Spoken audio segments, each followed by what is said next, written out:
자, 하나님 말씀 우리 사도행전 17장 1절부터 9절입니다. 사도행전 17장 1절부터 9절 말씀 한 절씩 교독하겠습니다. 저희가 암비볼리와 아볼로니아로 다녀가 데살로니가에 이르니 거기 유대인의 회당이 있는지라.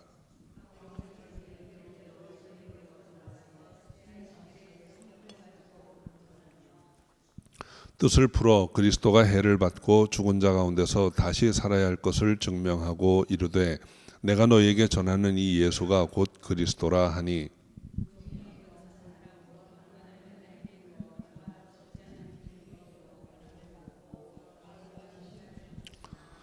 그러나 유대인들은 시기하여 저자의 어떤 괴악한 사람들을 데리고 때를 지어 성을 소동케 하여 야손의 집에 달려들어 저희를 백성에게 끌어내려고 찾았으나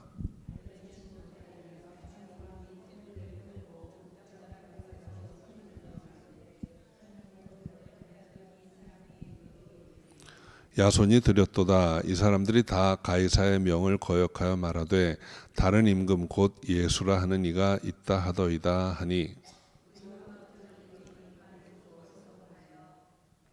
야손과 그 나머지 사람들에게 보를 받고 놓으니라. 아멘. 기도하겠습니다. 아버지 하나님, 감사합니다. 오늘도 귀하고 아름다운 날 주께서 허락하시고 전에 나와 신령과 진정으로 예배드릴 수 있게 하시니 감사합니다. 우리의 마음의 중심을 주님께 향합니다. 이 시간 주께서 허락하신 말씀에 힘을 얻게 하시고 또 한 주간의 삶이 승리하는 한 주간이 되게 하여 주옵소서. 인도하신 줄 믿사옵고 예수님의 이름으로 기도합니다. 아멘. 사도 바울과 그 일행이 이제 빌립보에서의 사역을 마치고 이제 서쪽으로 계속 이동해서 이제 데살로니가라는 곳에 이르게 됩니다. 이 데살로니가는 당시 마게도니아 지방의 수도였고 아주 큰 도시였습니다. 근데 이곳에 유대인의 회당이 있었다 하는 것을 볼 때 유대인들이 많이 살았던 것으로 이제 보여집니다. 오늘 말씀 통해서 데살로니가에서 섬겼던 일들을 함께 좀 살펴보겠습니다. 먼저 2절과 3절 말씀 한번 다시 우리 함께 읽습니다.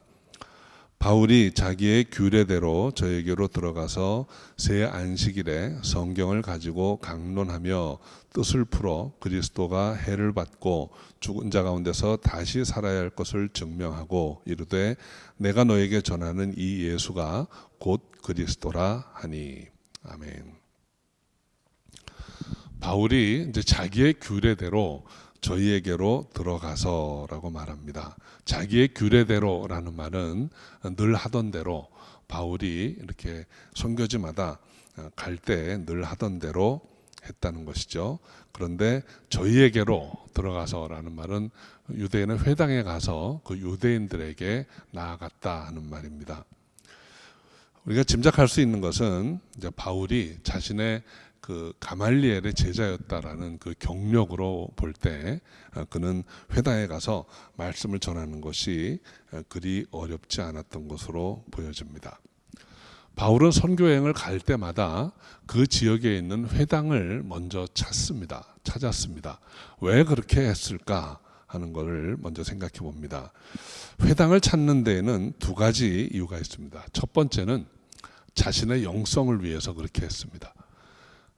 바로 전에 빌립보라는 곳에 가서도 기도할 곳이 없나 하는 것을 찾았다고 그랬어요. 기도처가 있는가 하고 찾았다고 그랬습니다. 사도 바울은 어떤 일을 할 때에도 제일 먼저 한 일은 기도였어요. 기도하는 곳을 찾아서 기도하는 것이 그에게 제일 우선하는 일이었습니다. 우리 성도 여러분들도 어떤 일을 하든지 제일 먼저 기도하고 시작하시기 바랍니다. 사업을 할 때나 새로운 일을 시작할 때나 하나님께 맡기고 기도하는 것이 우선입니다.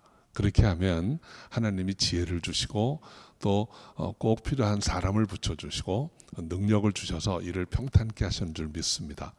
그러니까 우리 그리스도인들에게는 무엇보다도 영성이 먼저예요. 그러니까 항상 기도하고 시작하는 저 여러분 되시기를 주 이름으로 축원합니다. 두 번째는 전도하기 위해서였습니다. 왜냐하면 바울이 회당에 나가면 이제 유대인들을 만나게 되죠. 그 유대인들은 하나님에 대해서 아는 사람들입니다. 그러니까 이 그리스도의 복음을 전할 때 사실은 제일 쉽게 전할 수 있고 제일 먼저 받아들일 수 있는 사람은 하나님을 아는 사람들이에요. 그래서 바울은 유대인들을 찾아서 먼저 복음을 전하기 위해서 회당을 찾았던 것입니다. 그렇다면 여러분, 하나님을 안다라고 하는 것이 과연 어떤 것일까요? 무엇을 아는 것을 하나님을 안다라고 말할 수 있겠습니까? 첫째는 하나님이 창조주 되시고 세상을 다스리시는 주가 되심을 아는 것이에요. 우리가 하나님을 안다고 하는 것은 바로 그 하나님을 아는 것입니다. 천지를 만드시고 천지를 다스리시는 분이 하나님이시다. 이거를 아는 게 하나님을 아는 것의 첫 번째 의미예요. 두 번째는 하나님의 약속을 아는 것입니다. 여러분, 하나님은 세상을 만드시고 인간을 지으시고 인간에게 복 주기를 원하셨어요. 그런데 인간이 불순종해서 그 하나님이 주시기로 했던 복을 못 받게 되었습니다. 복은 고사하고 저주받은 자가 되어서 죽을 수밖에 없는 존재가 된 것입니다. 그런데 하나님께서 인간을 다시 회복시키고 복 주시겠다고 약속하신 거예요. 그러니까 이 하나님은 우리를 다시 살리시고 복 주시겠다고 약속하신 하나님이세요. 그러니까 하나님을 안다고 하는 것은 그 약속의 하나님, 언약의 하나님을 아는 것입니다. 그래서 이 성경을 보면 하나님의 약속의 말씀이 반복해서 나오는데, 대체적으로 그 큰 약속의 줄기들을 보면 첫 번째는 창세기 3장 15절에 나오는 말씀이에요. 여인의 후손이 뱀의 머리를 깨뜨릴 것이다. 그 뱀의 그 간교한 말에 속아서 사람이 하나님께 불순종하고 범죄하게 되었기 때문에 하나님께서 이제 여인의 후손으로 말미암아 그 뱀의 머리, 그 사탄을 깨뜨리시겠다라고 약속하신 거예요. 그 사탄이 깨져야만 우리가 복을 받을 수 있기 때문입니다. 두 번째로는 노아와 맺은 언약인데, 죄악의 관영한 세상을 홍수로 심판하시고 나서 다시는 내가 물로 심판하지 않겠다. 하나님의 뜻은 우리를 심판하는 게 아니고 우리를 구원하시는 것입니다. 우리에게 복을 다시 찾아주시는 거예요. 그래서 다시는 물로 심판하지 않겠다라고 약속한 것입니다. 세 번째는 아브라함과의 언약이에요. 하나님께서 아브라함이라는 한 인물을 대표적으로 뽑으셔가지고 내가 너로 복의 근원이 되게 하겠다라고 말씀하세요. 그 아브라함은 바로 믿는 우리 모두의 조상입니다. 그 아브라함에게 주신 약속은 우리에게 주신 약속이기도 합니다. 우리가 믿는 자라면 하나님께서 우리를 복의 근원으로 삼으시겠다는 거예요. 우리를 통해서 복이 세상에 퍼져나갈 수 있게 하시겠다라는 것이 하나님의 약속이에요. 그리고 시내산에서 모세와 또 한 번 언약을 맺습니다. 하나님이 계명을 주시면서 이제는 이 말씀에 순종해서 복 받는 자가 되어라 하는 것입니다. 하나님 말씀에 불순종해서 복을 놓친 자들에게 이제는 이 말씀에 순종해서 복 받는 자가 되어라. 말씀에 순종하기만 하면 내가 너희를 복 주리라 하고 약속하신 겁니다. 다윗과의 언약은 내가 어디를 가든지 내가 너와 함께하리라. 또 내 나라와 내 위를 내가 보존해 주겠다라고 하신 약속이에요. 그리고 성경에 나오는 가장 중요한 약속이 예레미야를 통해서 주시는 새 언약입니다. 이제까지 준 모든 약속은 계명으로 또는 밖에 있는 돌판에 새겨진 것들입니다. 그러나 이제는 내가 내 영을 너희 안에 두겠다라고 말씀하세요. 잊어버리지 않도록. 그래서 하나님이 믿어지고 그 믿음으로 살아갈 수 있는 복된 자가 되게 하시겠다라는 약속이 새 언약이에요. 그러니까 여러분, 우리가 하나님을 안다고 하는 것은 바로 이렇게 우리에게 약속을 주신 하나님을 아는 것입니다. 이 언약의 하나님을 아는 것이 하나님을 안다라는 말의 두 번째 의미예요. 세 번째로 우리가 하나님을 안다고 하는 것은 메시아를 보내서 세상을 구원하시겠다 하신 하나님을 아는 겁니다. 그러니까 하나님은 이 모든 언약의 성취가 메시아를 통해서 이루어지게 하시겠다는 것입니다. 그래서 성경에는 이 메시아를 보내주실 것에 대한 아주 구체적인 예언의 말씀들이 많이 나옵니다. 하나님의 약속은 바로 이 메시아를 보내서 그분의 뜻을 이루시겠다는 거예요. 제일 첫 번째는 말씀드렸던 창세기 3장 15절입니다. 그 메시아는 여인의 후손으로 오셔서 사탄을 괴계를 깨뜨리실 분이에요. 이것이 조금 더 구체적으로 이사야서 7장 14절에 보면 여인의 후손으로 오는 게 어떻게 오는 것인가? 처녀가 잉태하여 아들을 낳으리니 그 이름은 임마누엘이라 하리라 그랬습니다. 그러니까 여인의 후손으로 오는데 처녀의 몸에서 태어나실 분이라는 것입니다. 그리고 그분의 이름이 임마누엘이라는 거예요. 임마누엘이라는 말은 우리와 함께 계신 하나님이에요. 그러니까 하나님이 여인의 후손으로 이 땅에 오시겠다라는 것이 메시아 예언의 중요한 포인트입니다. 이사야서 11장 1절에 보면 이새의 줄기에서 한 싹이 나며 그 뿌리에서 한 가지가 나서 결실할 것이라고 했습니다. 메시아는 이새의 가문에서 태어날 것을 예언하세요. 이새는 유다 지파의 후손입니다. 그런데 이새 가문에서 태어날 것에 대한 조금 더 구체적인 예언이 예레미야서 23장 5절입니다. 내가 다윗에게 한 의로운 가지를 일으킬 것이라. 그가 왕이 되어 지혜롭게 행사하며 세상에서 공평과 정의를 행할 것이다 그랬습니다. 유다 지파 중에서도 다윗의 후손으로 이 땅에 오실 분이 바로 메시아다라는 것을 말씀하고 있습니다. 그리고 미가서 5장 2절에 보면 베들레헴 에브라다야 너는 유다 족속 중에 작을지라도 이스라엘을 다스릴 자가 내게서 나올 것이라. 그의 근본은 상고의 태초에니라 이렇게 말합니다. 그래서 메시아가 어느 지역에서 태어날 것까지도 예언을 하고 있어요. 그러니까 성경은 하나님께서 그 약속을 이루실 메시아를 보내시는데 그 메시아가 어떻게 어디에서 태어나서 오실 것까지를 예언하고 있습니다. 그러니까 우리가 하나님을 안다고 하는 것은 앞에 말씀드린 세 가지를 아는 거예요. 하나님이 천지를 지으시고 우리에게 복 주기를 원하시는 분이라는 것. 그 하나님이 우리를 구체적으로 살리시고 회복할 것이라는 약속을 주신 분이라는 것. 그리고 그 약속은 메시아를 통해서 이루어질 것이라는 말씀을 우리에게 주신 하나님. 그 하나님을 아는 것입니다. 그러니까 사도 바울이 회당을 찾아서 유대인들에게 간 것은 유대인들은 적어도 이 하나님을 아는 사람들이니까 이제 그들에게 한 가지만 이야기해 주면 되는 것입니다. 그 메시아가 바로 예수다라는 것입니다. 그리고 그 메시아라는 말은 번역하면 그리스도입니다. 그러니까 오늘 본문에서 결국 예수가 그리스도시다라는 것만 설명해 줄 수 있다면 유대인들에게는 이게 복음입니다. 그러니까 이로 말미암아서 믿고 하나님 앞에 의로운 자가 되는 그런 복을 얻게 된다는 거예요. 그래서 바울은 가는 곳마다 이 회당을 찾게 되고 그 유대인들에게 가서 이 말씀을 전했던 것이죠.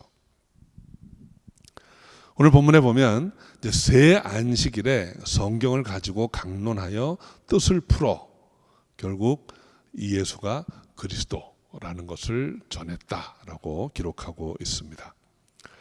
데살로니가에서 세 번의 안식일에 성경을 가지고 강론하였다라고 말씀하고 있는데 매주 갔는지 혹은 띄엄띄엄 갔는지는 모르겠으나 안식일에 세 번 복음을 전했다 그랬어요. 근데 바울의 성격으로 보아서 아마 띄엄띄엄 가지는 않았을 것으로 보여집니다. 매주 가서 3주를 계속해서 말씀을 전했으니까 한 달 정도 복음을 전한 것으로 보여집니다. 그런데 그 한 달 동안 성경을 가지고 강론하였다 그랬어요. 그러니까 이 바울이 말하는 성경은 구약 성경입니다. 아직 신약 성경은 완성이 안 돼 있을 때니까. 그러니까 구약 성경, 모세 오경, 뭐 선지서, 역사서, 시가서 이런 것들을 가지고 풀어서 결국 뭐를 증명했다고 그랬어요? 예수가 그리스도다.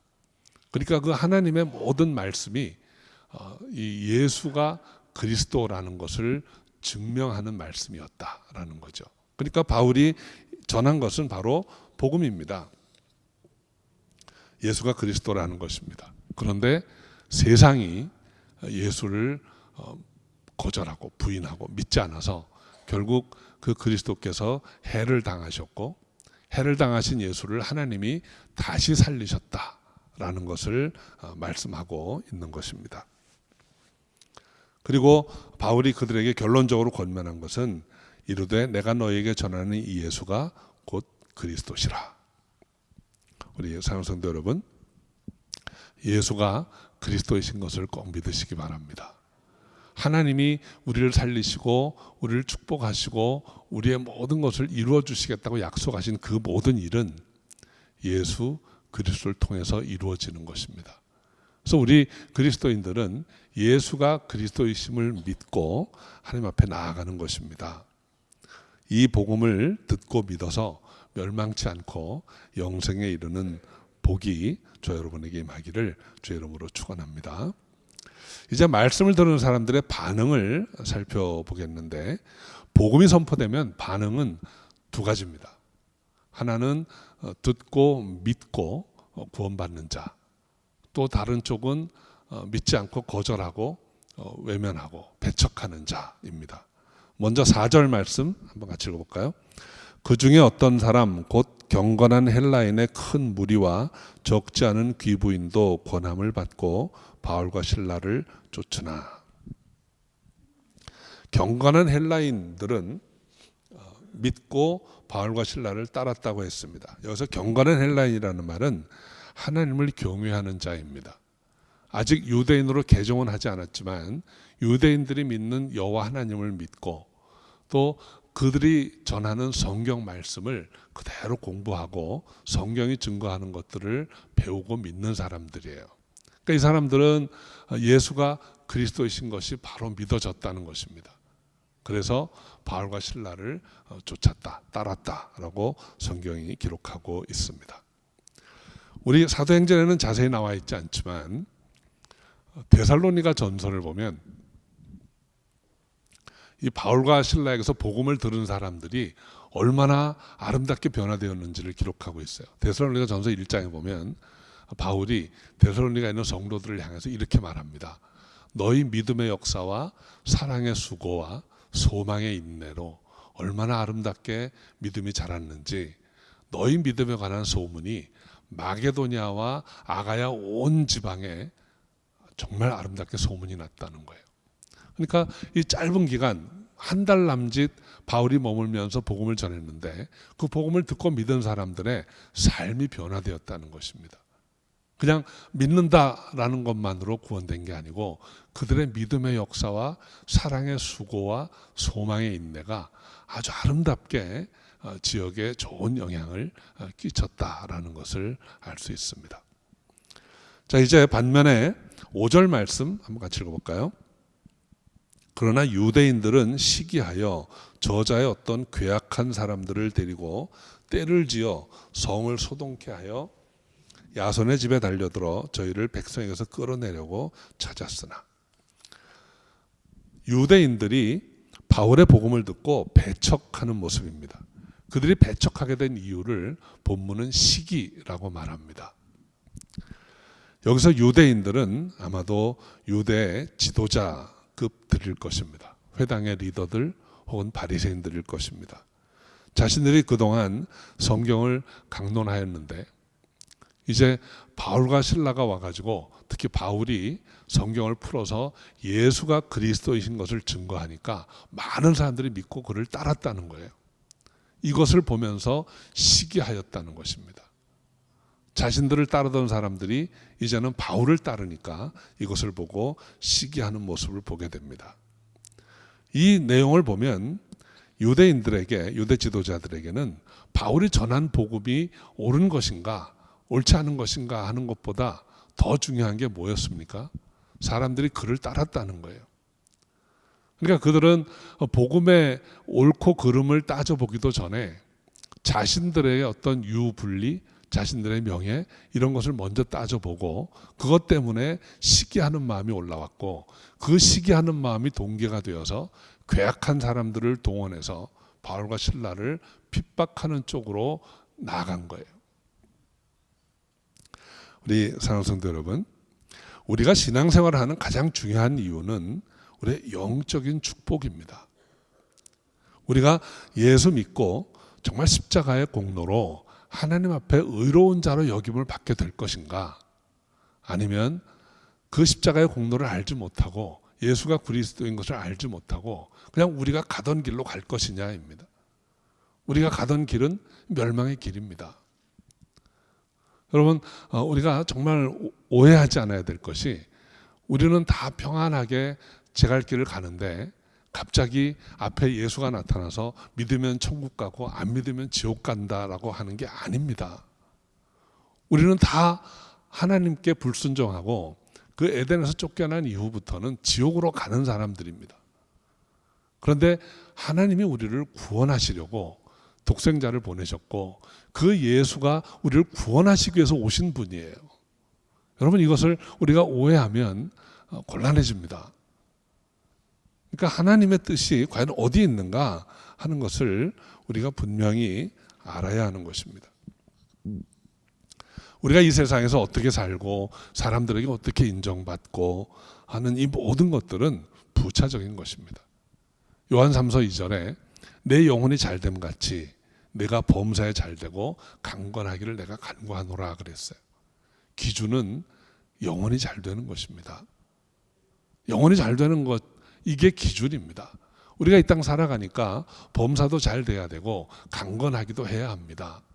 그러나 그것은 영혼이 잘 되는 것에 따라오는 일들이지, 그게 주가 되어버리면 뭔가 순서가 다 엉망이 되고 마는 것입니다. 회당의 회당장이건 백성들의 장로이건 로마의 집정관이건 아무 상관없이 내가 하나님의 뜻을 알고 있는가, 천지를 만드시고 다스리는 하나님 앞에 내가 마지막 심판 때에 의로운 자로 설 것인가, 아니면 그저 죄인으로 설 것인가, 이것이 중요하고 심각한 문제입니다. 주님이 이 땅에 오신 것은 우리가 믿고 의로운 자로 하나님 앞에 서게 하시려는 것입니다. 바울이 복음을 전하고 다녔던 것은 바로 이 문제 때문에 그렇게 한 것입니다. 우리 사랑하는 성도 여러분, 신앙 안에서 예수 그리스도의 십자가의 공로로 죄사함 받고 그 부활에 대한 신앙으로 주 앞에 다시 설 소망을 갖는 저 여러분 되시기 바랍니다. 그리고 우리가 주 앞에 설 때 예수 그리스도를 믿음으로 말미암아 의로운 자로 설 수 있는 저 여러분이 되시기를 주의 이름으로 축원합니다. 이 유대인들은 그런 것, 영적인 진리 지금 하나도 중요하지 않아요. 자신의 현실의 삶에서 자신을 따르던 사람들이 바울을 따른다는 것, 그 이유로 시기하고 질투해서 괴악한 사람들을 데리고 지금 바울과 실라를 핍박하려고 합니다. 오늘 본문에 보면 고소하려고 했다 그랬습니다. 어떻게 고소했는가 하면 6절 7절에 이들이 천하를 어지럽게 하고 가해사의 명을 거역해서 예수라는 다른 왕을 세우려고 한다, 이렇게 고소했다고 했습니다. 그리고 이 죄목을 가지고 무리와 읍장들에게 고소를 했어요. 결과가 어떻게 되었는가, 우리 8절 9절 한번 같이 읽어봅니다. 무리와 읍장들이 이 말을 듣고 소동하여 야손과 그 나머지 사람들에게 보를 받고 놓으니라. 읍장들이 이 말을 듣고 소동하였다 그랬어요. 소동하였다는 말의 그 원어의 의미를 보면 혼란스러워했다는 것입니다.